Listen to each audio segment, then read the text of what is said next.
Oh my God, guys! I just finished watching WrestleMania Night One, WrestleMania 37 Night One, and oh my God, what a show! First of all, the crowd is finally back after after 1 year of no fans. WrestleMania last year was 2 nights with no fans, and you could just see the difference that fans make. How important it really is when you have fans compared to what's not fans. I give WWE a lot of credit for the things they've done without fans, but with fans, you could just feel the energy, you can feel the atmosphere, and that's exactly what we got tonight. Even though there was a slight delay because of the weather conditions, but when the night got going, it just wouldn't stop from there. We got a new Raw Tag Team Champions, we got a new SmackDown Women's Champion, the main event of Bianca and Sasha Banks, which was just amazing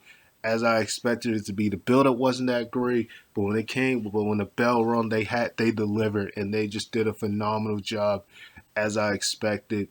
And they had to because every match prior to this, a lot of matches on the card were just absolutely incredible. It was a weird lineup. It was a weird way that they lined up the show.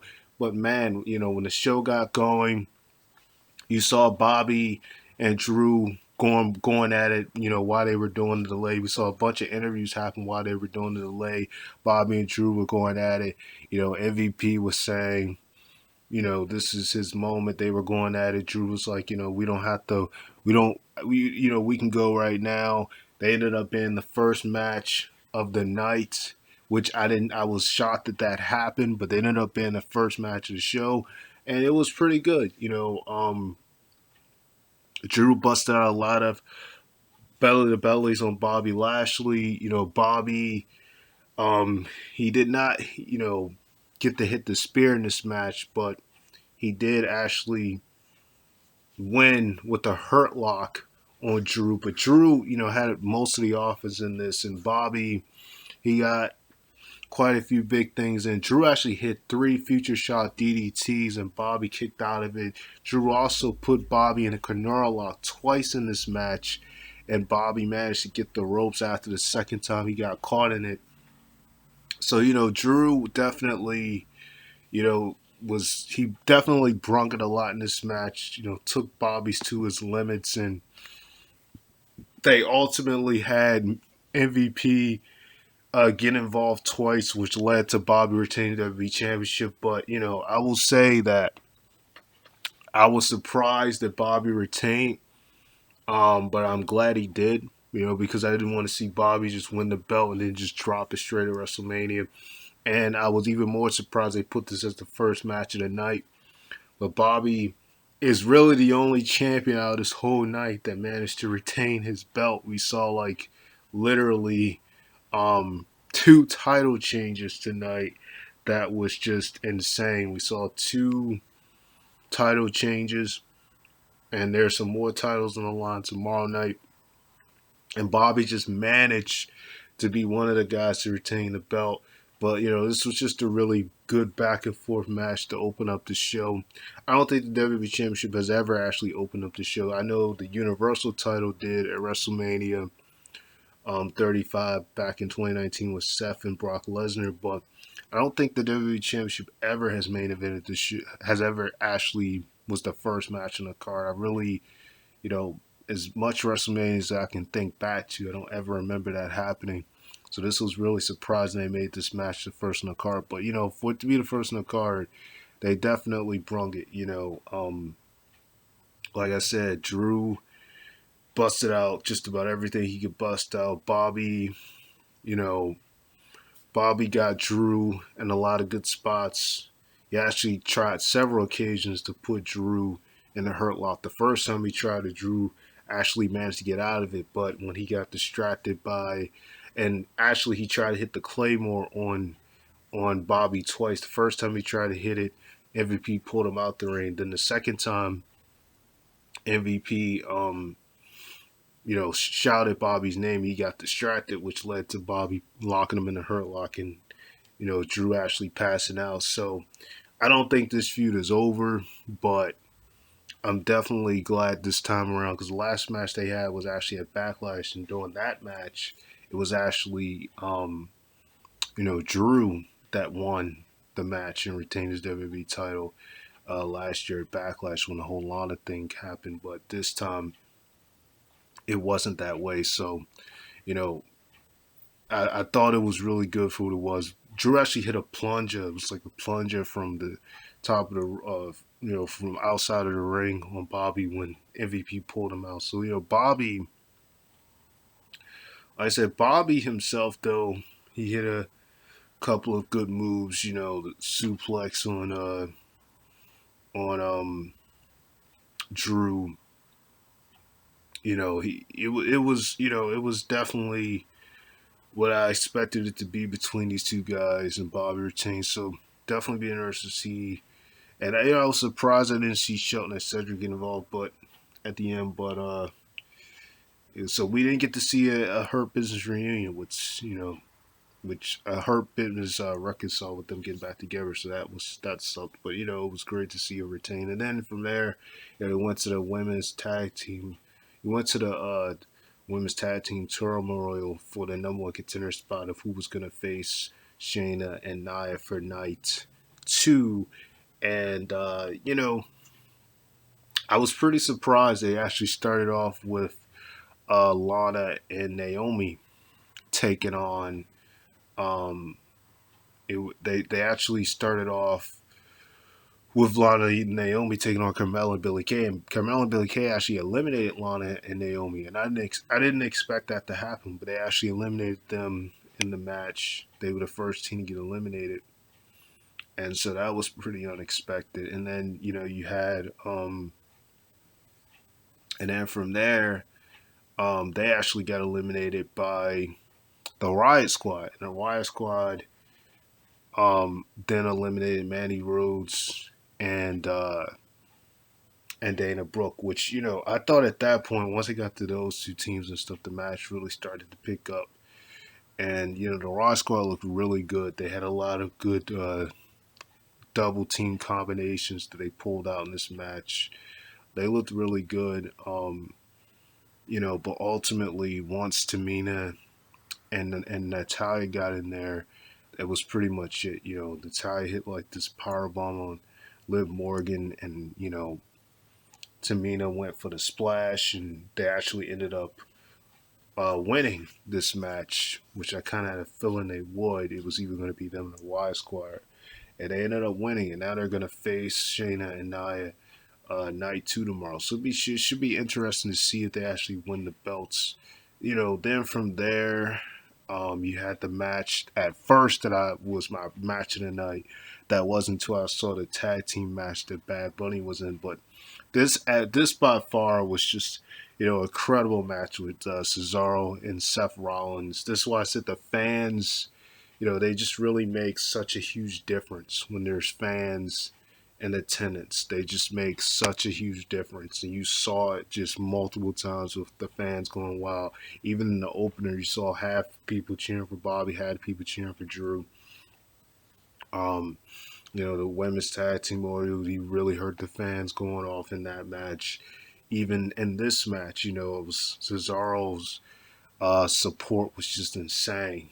And, Seth, it was a lot of nice counters here. Cesaro actually hit two neutralizers to win. The first neutralizer Seth actually kicked out of, but he the first couple of times he tried to put Seth in the swing, Seth managed to get away from it. Seth hit an amazing move that I never even seen before, that I've never seen him do, and that's just the thing about Seth. You just see him pulling out all these different moves in his arsenal. Normally, I've seen him do a Phoenix Splash, but it was a move he did from the top rope. They said the name of it. I think it was a. I can't even think of what the name of that move was right now, but it was something that I've never seen him do before from the top rope on Cesaro. It was just beautifully done. Then he did like a back kick on Cesaro. You know, there was a lot of beautiful counters in this match. Cesaro actually worked on Cesaro's arm, so Cesaro couldn't get the swing in. But when he did get the swing in the first time, he turned it to a sharpshooter. You know, and Seth managed to get out of that. Seth actually tried to hit him in a curb stomp. I think Cesaro actually countered that. I think into a swing. A lot of uppercuts Cesaro hit in this match as well. Springboard uppercut. So there's definitely a lot of uppercuts in this match as well. Seth hit a nice suplex into a Falcon Arrow that he usually does. Man, I mean, I could just go on. There's a lot of good spots in this match, and ultimately Cesaro actually did this beautiful spin where he spinned where he spins Seth from his head, spin him around and around and around and around. Because he did eventually get him in the regular swing, but he spun him on his head and then he turned it into a neutralizer, and that was the ultimate finish. And that was a beautiful way to end that match. And that's another thing. I thought like the way they ended a lot of these matches had a really nice, touching finish to it, and this was just no exception. At first, this was my match of the night up to this point, and it still kind of is for night one. Um, but I'm kind of mixed at this point when we got to the tag match. But by this point, this was my match of the night. Then from there, you had the match with the New Day and AJ Styles and Amos. AJ didn't really do as much in this match. He had a pretty good showing with Kofi Kingston to start off. They had a nice little showing against each other, back and forth as you would expect.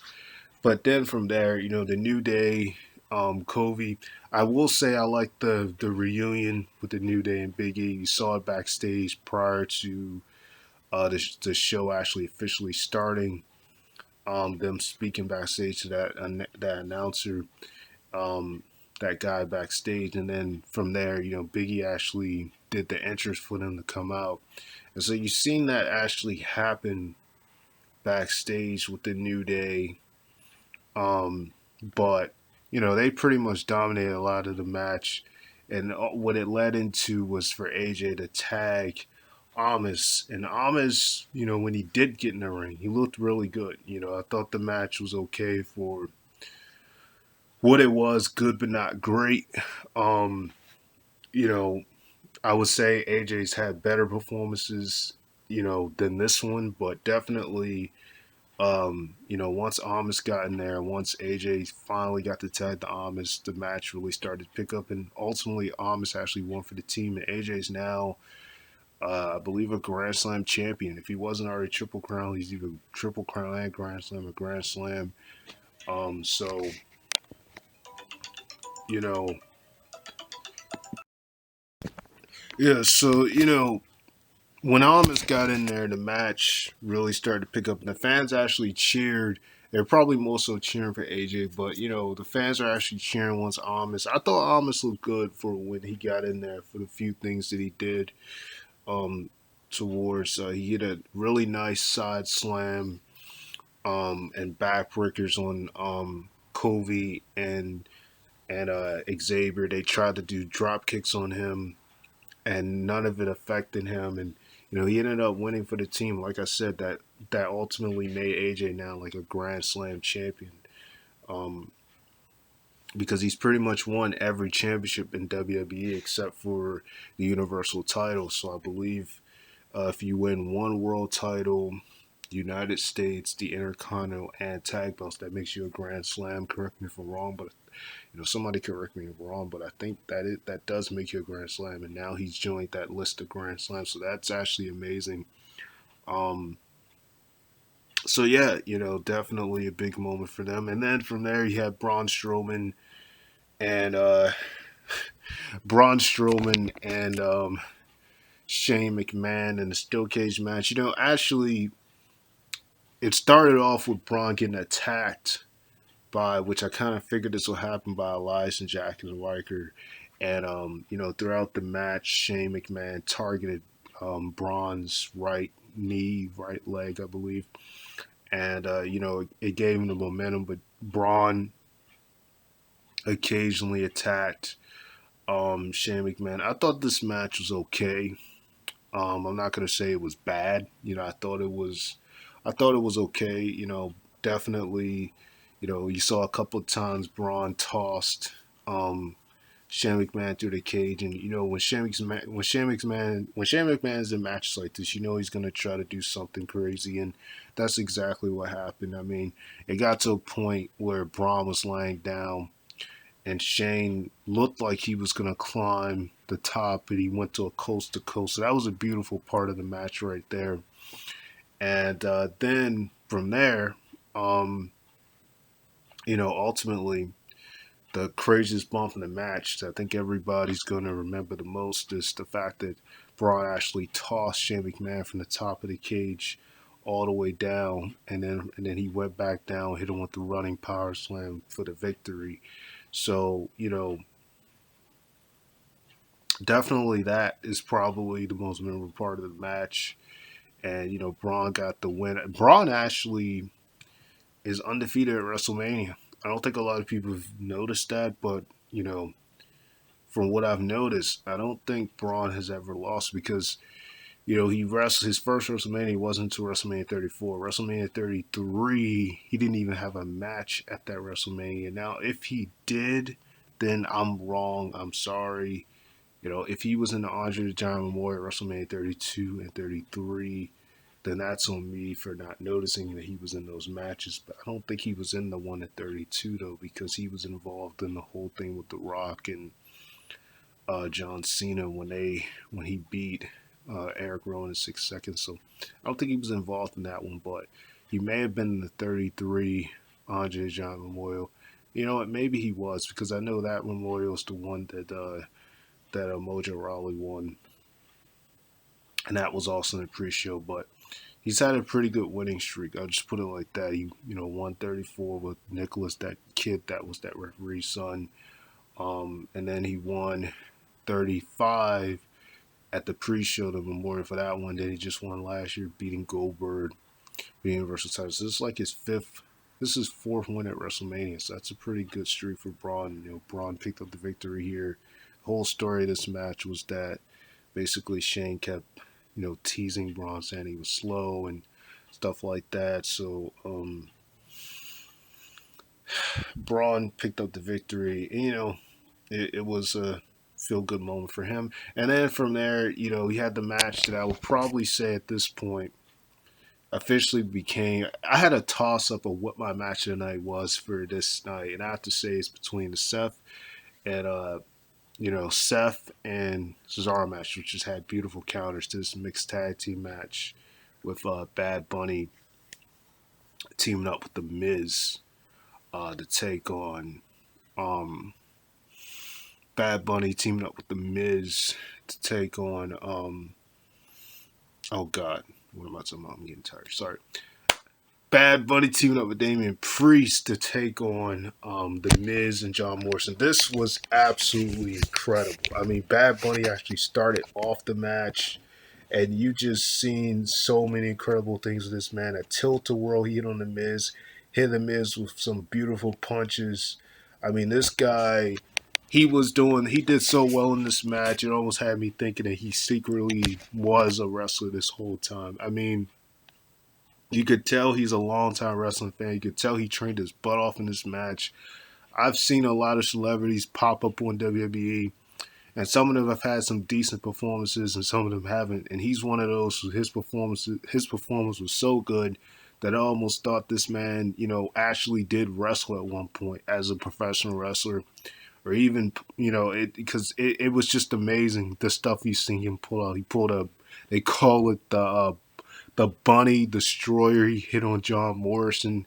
I mean, it wasn't until the Miz and Morrison, because at first at the start of the match, the Miz wasn't taking him seriously, but the more he saw Bad Bunny targeting him, the more serious the Miz got, and it really pounded from there. It really got aggressive from there, and you know, ultimately, the Miz and Morrison teamed up on Bad Bunny for majority of the match, and they kept Damian Priest out of the match for a lot of it. Bad Bunny took most of the abuse, and it was amazing though. I mean, I would say this is the second best performance I've seen from someone who's not a wrestler since Pat McAfee last year, NXT Takeover 30 when he went against Adam Cole. But this was even better than that, though, in my opinion. Bad Bunny did a really good job in this match. I gotta give him a lot of credit. He's done a lot of. I haven't heard any of his music, personally, but I know he's. I've heard that he's done a lot of songs dedicated to different wrestlers, so you could tell he's been a long time wrestling fan, and this was just no exception. He must have trained super hard for this.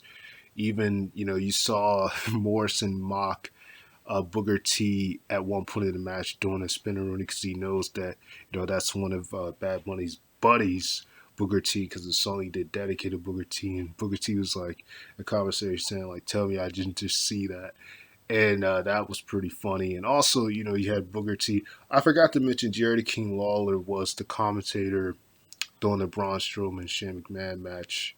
When he mentioned what Shane McMahon had said to Braun Strowman, I forgot to mention that they changed commentators like twice with that, so that was pretty cool.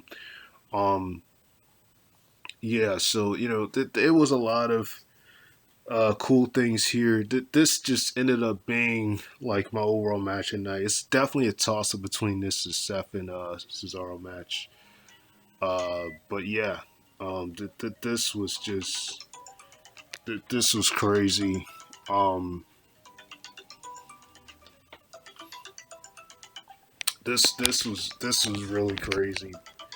But yeah, so then ultimately Damon got in there. The match got more aggressive, and it ended up leading into the Miz, not the Miz.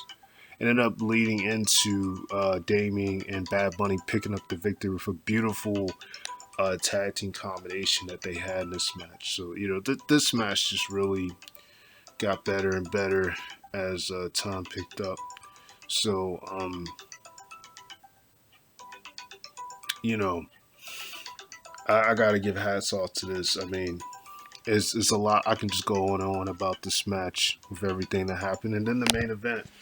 The main event you had Sasha Banks versus Bianca for the SmackDown Women's Championship, and let me just say this real quickly: these two brung it. Like these two absolutely brung it. This was just amazing. The build up wasn't that great, but you could tell that the pressure of them from just seeing how all the other matches were throughout the night, they had to bring it, and these two brung it. Like every move that Sasha tried to go for, Bianca had a counter for it. She, reversed it every move. Bianca tried to go for it. Sasha managed to reverse it. And Sasha plays the aggressor here. She plays the heel here multiple times, using Bianca's hair against her. There was a spot in the match where she actually put her in the bank statement, yanked her hair around her, which was a really brutal spot in the match.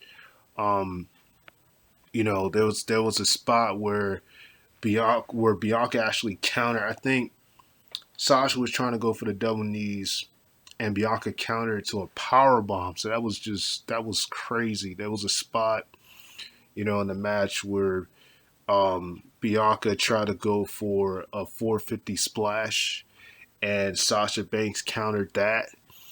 She got her knees up just in time. The second time she went for it, she actually hit it, but Sasha kicked out, and she was like, that was like the craziest kick out because Bianca started to lose it because she just didn't know what to do. Um, but man, that match from top to bottom was just phenomenal.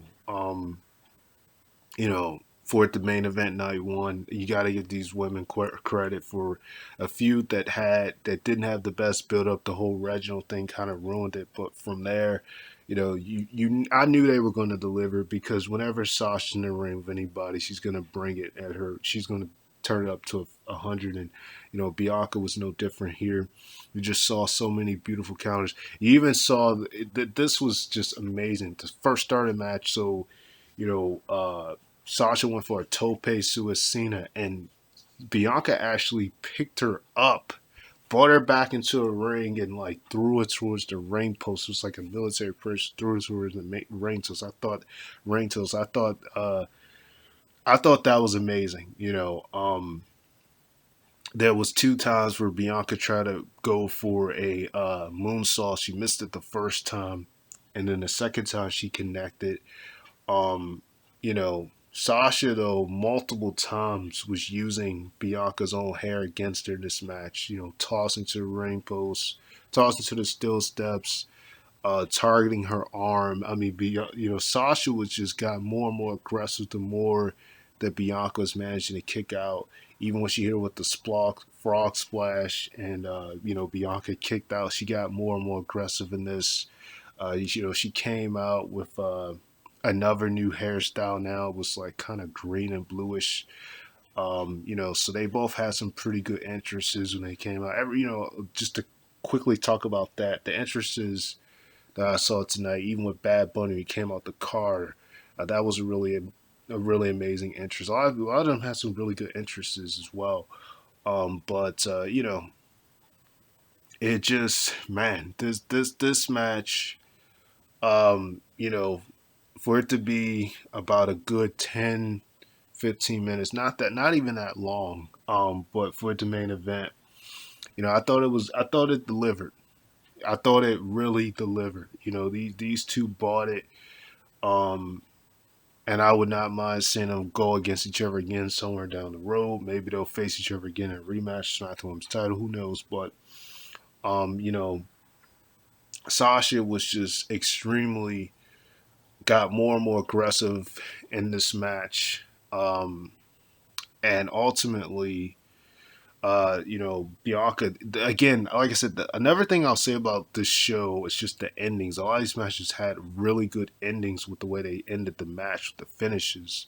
Even for the tag team turmoil with Tamina and Natalia, the way they won that match, she was going to go for the sharpshooter, but she allowed Tamina to go for the splash. A lot of the endings was just beautifully done, and this was just no different because, Sasha was trying her best not to get caught in KOD, and then Bianca finally used her hair against Sasha because Sasha had been using her hair on Bianca the whole time, a lot of throughout the match, and she smashed it on Sasha's stomach, and then went for the KOD, pulled her towards and went for the KOD and pinned her and won the SmackDown Women's Championship. So what a ride that it's been for Bianca. She defeated Bayley after losing to her in their first encounter in December, on December 18th episode of SmackDown, but then she beat her right before the Royal Rumble. You know, then she ended up beating her right before the Royal Rumble,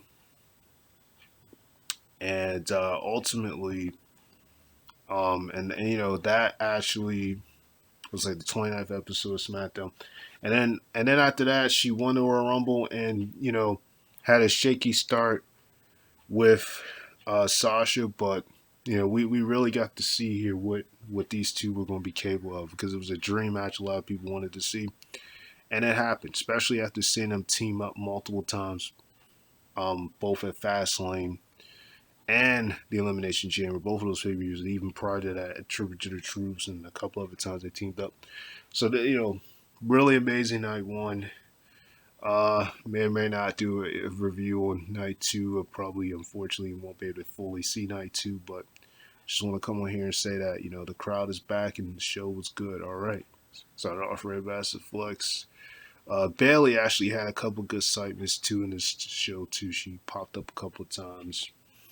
I should try to take my cool spot on commentary. They had the Hall of Fame class of 2020 pop out, and Hall of Fame class of 2021 is going to be there tomorrow night. And, Titus and Hulk Hogan were the host. They came out and hyped up the crowd beforehand. And Vince McMahon actually said, welcome to WrestleMania before the show started. So I thought that was a feel good moment. So, yeah, they had a lot of good moments. So sign off for the Flex, and peace.